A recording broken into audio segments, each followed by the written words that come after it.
Bang, kabar top 3 kembali hadir bersama saya Nur Nadia yang akan menyajikan berita hangat selama sepekan ini. Mau tahu berita apa saja? Yuk kita simak berita pertama. Berita pertama masih mengenai kasus uang palsu. Sempat banjir, ASS menjalani pemeriksaan terkait produksi uang palsu. Seorang pengusaha di Makassar, inisial ASS, akhirnya memenuhi panggilan untuk menjalani pemeriksaan sebagai saksi di Polres Goa terkait kasus sindikat uang palsu. Diketahui, ASS telah 2 kali dilayangkan surat panggilan pemeriksaan oleh pihak kepolisian terkait kasus sindikat uang palsu yang diduga diproduksi di rumahnya di Jalan Sunu, Makassar dan di Universitas Islam Negeri UIN Alauddin Makassar. Kapolres Goa, AKBP Reonal Simanjuntak membenarkan bahwa ASS sedang menjalani pemeriksaan di Polres Goa. Sobat KM, gimana menurut kalian mengenai kasus uang palsu ini? Semoga cepat teratasi ya. Nah, selanjutnya berita kedua mengenai 7 warga meninggal dunia akibat bencana banjir dan longsor di Sulawesi Selatan.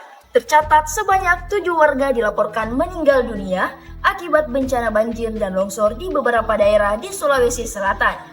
Hujan deras yang mengguyur di beberapa daerah di Sulawesi Selatan sejak Jumat tanggal 18 Desember menyebabkan 12 daerah terdampak banjir dan longsor. Selain itu, juga berdampak pada jalur Trans Sulawesi yang terendam air hingga tidak dapat dilalui kendaraan. Pada hari Sabtu dan Minggu, ada 4 korban meninggal, yakni di Baru ada 2 orang, Sopeng 1 orang, dan Wajo 1 orang.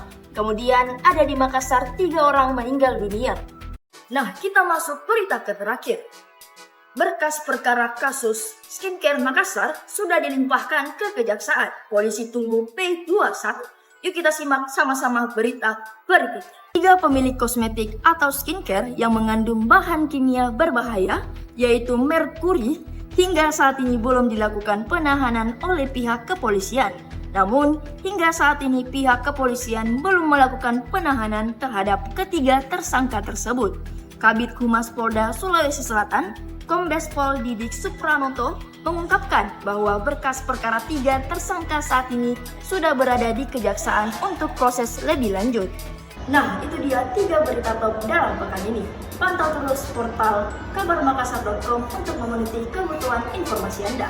Saya Nur Nadia beserta kru pamit undur diri dan sampai jumpa.